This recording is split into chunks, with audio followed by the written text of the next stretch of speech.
Hey ladies, I promised you that we would do a sperm preparation video, so this is going to be fun. You're going to kind of walk with me through the life path the sperm takes in order for it to go through the process of getting picked to inseminate eggs. So step one, the patient will be in the room that's attached here and will obviously produce a sample, boom, in a sample cup, and that's step number one. Step two is we put the sample, we log the patient's record in here, and then we put the sample in this warmer. The reason why is because the seminal vesicles will produce a coagulation when a man ejaculates, and then if the prostate gland is functioning properly, the prostate secretes liquid that will make it liquefy. We heat it up to speed up that process. After about 20 minutes or within an hour, it'll be quick here. We'll open up the cup and we will transfer it. We'll actually measure it using these little serological pipettes. They're all sterile and sealed, and it will move to this new conical tube, the name and the date of birth. The reason I have water in here is actually because what we will have instead is this 90% gradient. I'm going to explain what that is in a second. Now, what this 90% gradient does is, I'm going to show you here. We have like a tube, right, with a little triangular end, and it's measured, and we add usually about 1.5 milliliters of this stuff, and it's like super thick. And then what we do is we carefully lay the patient's sperm on top. Now this is thicker than the seminal fluid. So basically in a patient's ejaculate you have two things. Well, you have more than that, but anyway, two things to focus. We have the sperm, and then we have the seminal fluid. Now, we don't want the seminal fluid, we only want the sperm. So that's what we need to do, is we need to isolate the sperm. Then out of the sperm, we don't want the bad sperm, the dead sperm, slow sperm. We want the best sperm, the strongest swimmers.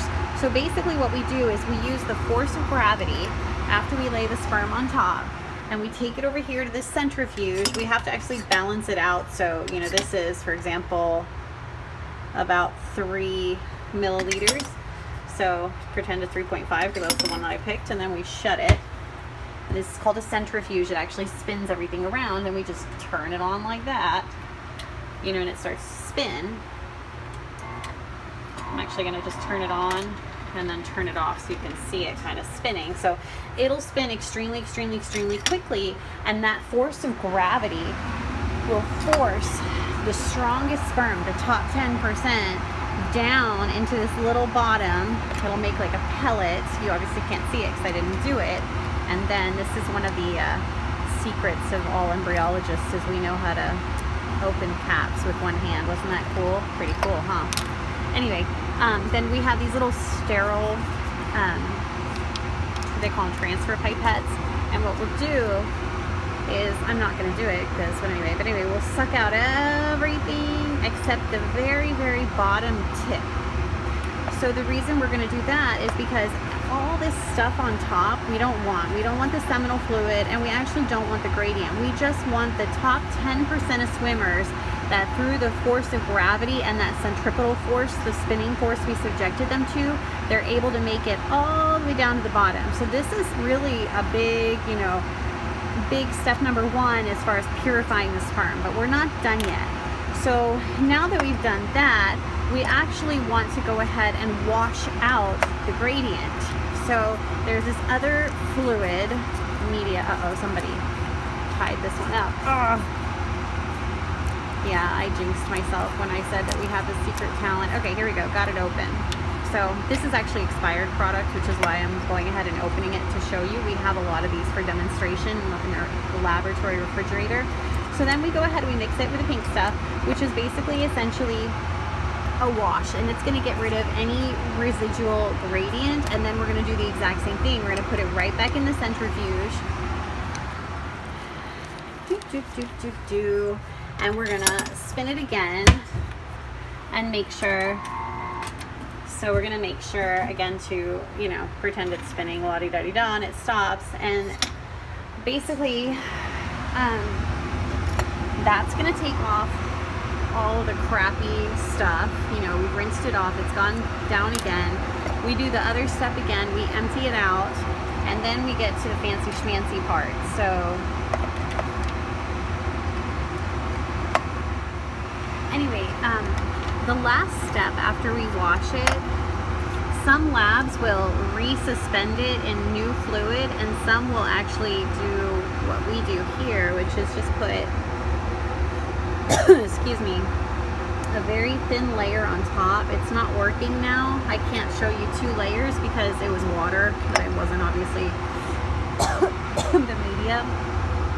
But when the embryologist goes to inject the egg, I'm going to take you into the lab right now because the other embryologist is actually doing a case. He'll pick the sperm from the very top. So first thing that we used was gravity, the force of gravity, to take the sperm from the bottom. We're actually doing the opposite now. We know that all the sperm is at the bottom now, right? We added another layer of media here, and now we want the best sperm that are able to swim back up to the top instead of just hanging out there on the bottom. So when he comes in, he's going to come in and pick just this top little tiny itty bitty bitty bitty bit. When he makes the petri dish, different people design their dishes differently. I'm going to draw the way I design mine, but he actually does his different in the lab.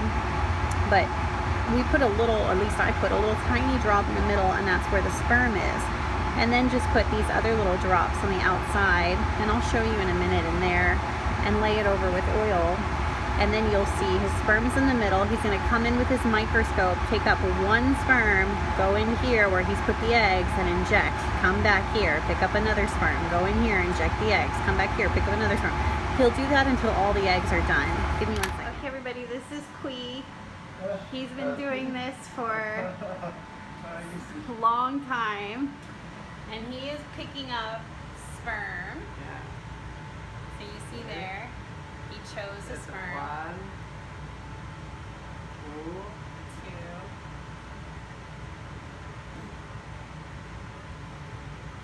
Oh, did you already demobilize? Not yet. No, I have clean this the It's drop. dirty, yeah. You want to It's clean it. dirty. I go to the cleaner and wash there and select and take some more and select some good one. Okay, I'm going to voice over from here on out because he actually does this really differently than I do it, and it doesn't really matter. Different embryologists, at the end of the day, the eggs get injected, and so the point is, what he's doing right now is he's going through a very thick layer of something we call PVP, and I apologize because I got in the lab after he made the dish, but hopefully I'll make a dish and make a different video about like the actual injection process. But this essentially is a plastic material that's slowing the sperm down. It is toxic, so we have to minimize the amount of PVP as much as possible that winds up making it into the egg. So what he's doing now is he is actually picking some sperm. They're moving very slowly, but the ones that are moving you see now would actually be extremely fast if they were not in PVP. So he picked up a few that he liked the shape of and the movement of, and now he's putting them in a clean drop. And what he's going to have to do here is actually break their tails with that same micro injection pipette that he's manipulating, and he's using his right hand to manipulate this sperm pipette. So now you can see the little spermies there, and he's coming in close. Oh, he already broke their tails while I was talking. But anyway, so now he is sucking up the little spermies. He said he didn't like the one in the middle. He likes the ones on the bottom. They're difficult to see in the image, but he's picking what's morphologically the best, so what's the best shape as well as the movement. He's breaking their tails because in nature, when sperm fertilize egg, their tails become immobilized, but what we found is that doesn't happen in the lab, and it literally can, if we were to stick a moving sperm inside an egg, it would tear through it, almost like as if you were driving a car through a mall, just like shattering everything in its path. So now he's coming into his little egg drop, and he is with his left hand manipulating what we call the holding pipette, which is what will hold the egg in place. You see that little tiny bubble hanging out off the edge of the egg? That's the result of meiosis, like they taught us in high school. However, they lied to us when they showed us two little cells the same size. They're not the same size. The egg that makes the baby, as you can see, is very big, takes up all the cytoplasm or the inside. Now he's putting the sperm at the very tip of the needle, and he's going to poke. So here we go. He's poking. Now he's breaking through something called the oolema. He's using negative pressure if you see that actually suctioned part of the egg out. The reason is we have to make sure that the cytoplasm or the inside of the egg is touching the sperm in order for it to fertilize. While I was babbling, he also injected the sperm, and he's tapping at the egg to kind of just make sure that that oolema around the egg will close off, and that he's able to get the sperm kind of like enveloped inside the egg so it doesn't pop back out, which can happen. Now he's going to do it again. So here we go. He's going to kind of find a good spot. He's going to bring his sperm down to the very tip. It's still not down there. There it is. All right, so the sperm is down at the very tip. He is going to poke into the egg. Boom. Now he's going to aspirate a little tiny bit. Boom, like that. Now he's ready to inject. All right, here we go. Boom. He's going to inject. If you notice, we do not inject in the middle of the egg. That's kind of a really secret of the really good embryologists. We push it a little bit closer to the other edge of the egg, and the reason is to prevent it from coming out again in that invaginated space. Let's just say we're going by the World Health Organization's like average or above average or normal, let's say, values. So let's say we start with about 1.5 milliliters of fluid, and then we have a concentration of, just make it easy on myself, 20 million sperm per milliliter, which would make a total of 30 million. Oh my God, I can't spell. Yeah, that's 30 million sperm total, right? When we first laid it out into the conical tube, let's say we got 10%, now we're at 3 million, right? Then when we washed it, we really probably didn't lose too much, but I'm just gonna like put 2.5 million just in case.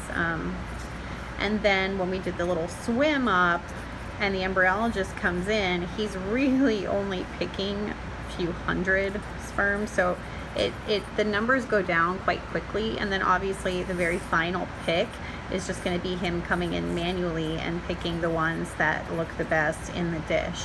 So that's kind of how we go from the sample through this process of picking sperm. And the last shot, the last call, depends on the eyes of the embryologist and just, you know, what we feel is morphologically the best and what we feel like is, you know, swimming the most forward motion. Now we're going to do a little science part, because in nature, when we're like in school, everybody always teaches us it's like the fastest sperm, you know, swimmers that make it, and that's not actually true.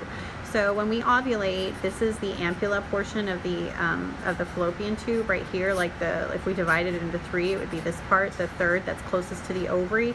That's where the egg kind of hangs out and waits to be inseminated.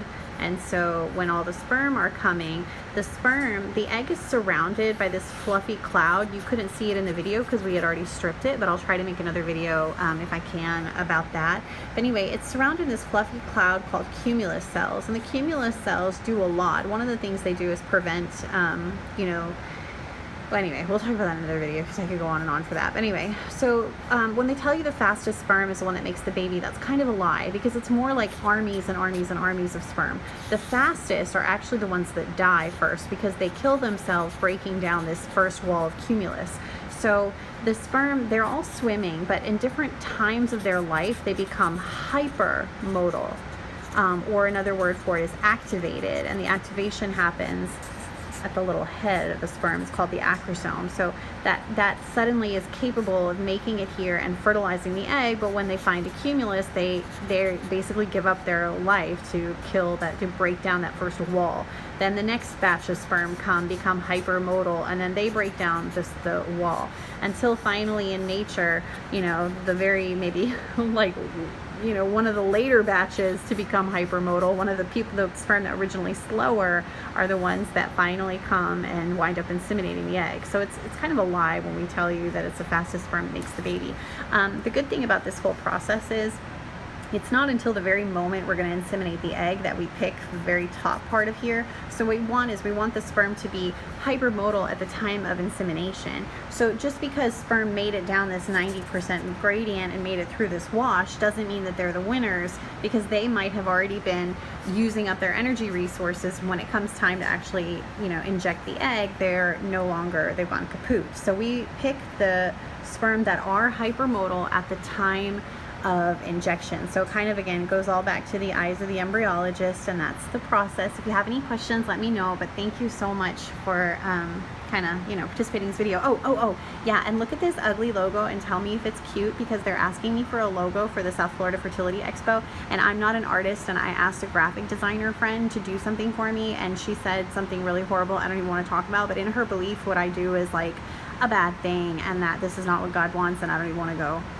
into more detail other than that. So let me know. I'm gonna do it all by myself. So, or if you know a graphic designer, tell me, and I would love to work with them. Thanks. Bye.